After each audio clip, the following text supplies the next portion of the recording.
Hi guys, it's Lizzie from the Academy team and welcome back to part 4 of our 5-part series on the basics of photography. In this video, we're going to be taking a look at ISO, what it is, what it does, and how you can control it.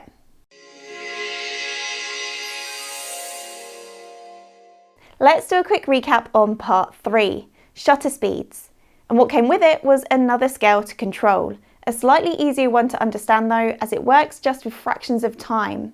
Quicker shutter speeds mean less light coming into the camera, and slower shutter speeds mean more light coming into the camera. But of course, shutter speeds aren't just there to control light, they're also there for another purpose, and that's to control motion blur in your picture of anything that's moving. Really important, of course, for sports photographers who need to freeze action, and also landscape photographers who need to slow their shutter speeds down to increase drama in their shots. So the light travels through the shutter and hits its final destination, the camera's sensor. And this is where ISO comes into play. You may be more familiar with ISO than you actually think. Years ago, when film cameras were the norm, you'd have had plenty of options when choosing a film.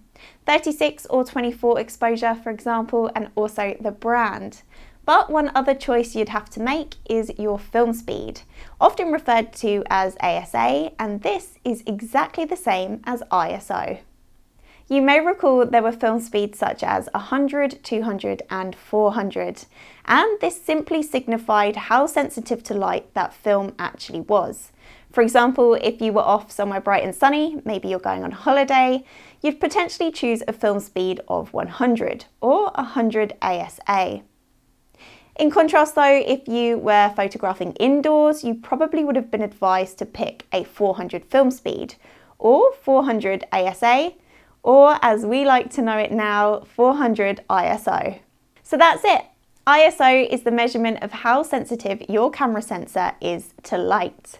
Instead of it being determined by the film you put in it, you actually have the options of changing that sensitivity through your ISO controls on the camera.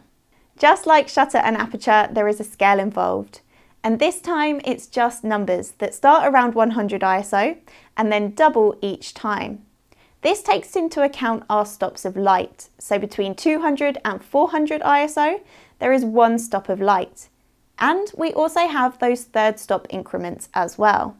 Now most modern cameras are capable of an ISO sensitivity of around 12,800 and beyond. It just depends on your camera.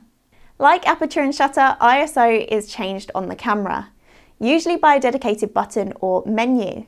It's worth pointing out that if you've never played around with this setting before, it's most likely going to be on auto. So once you've found it, have a look and see what's available to you.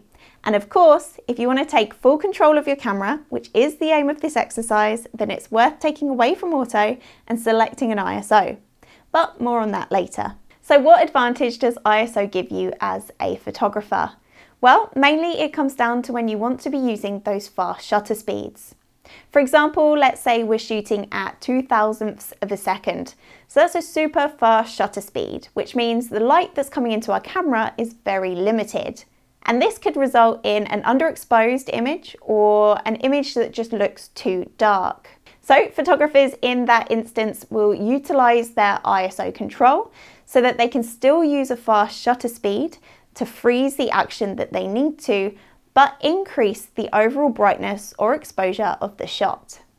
There is, however, a trade-off. As you increase sensitivity and move your ISO up to a higher number, quality is unfortunately reduced. This appears in the form of something you may have heard of. It's called digital noise. It's the equivalent of grainy, higher speed ISO films from years ago. Images look more pixelated, less smooth or defined, and pixels with colours that shouldn't even be there make an appearance. Here in this diagram, as you can see, it's really smooth at 100 and 200, but as we move up, it gets a lot more grainy. So the big question now is, what ISO do I set? What's good, what's bad, what's going to look great, and what's probably best to avoid? Well, simply it comes down to the camera that you're using. As a rule of thumb, ISO speeds of around 100 to 800 on most modern cameras should look really good. ISO 100, of course, giving you the best quality. Anything above that is really camera dependent, and it is all based on personal preference too. So what I'd advise is changing your ISO setting, taking a photo on each setting that you have, and then looking back, zooming in to see the amount of noise and grain that will appear. Once you do that, you can kind of set yourself a level of what you think is acceptable, so you know not to shoot above, let's say, 1600 in future, or 12,800 if you're happy with how they look. One final thing that's worth pointing out is that digital noise that we spoke about does tend to be more apparent when you blow your photos up. So if you were, for example, planning on printing any of them or enlarging them.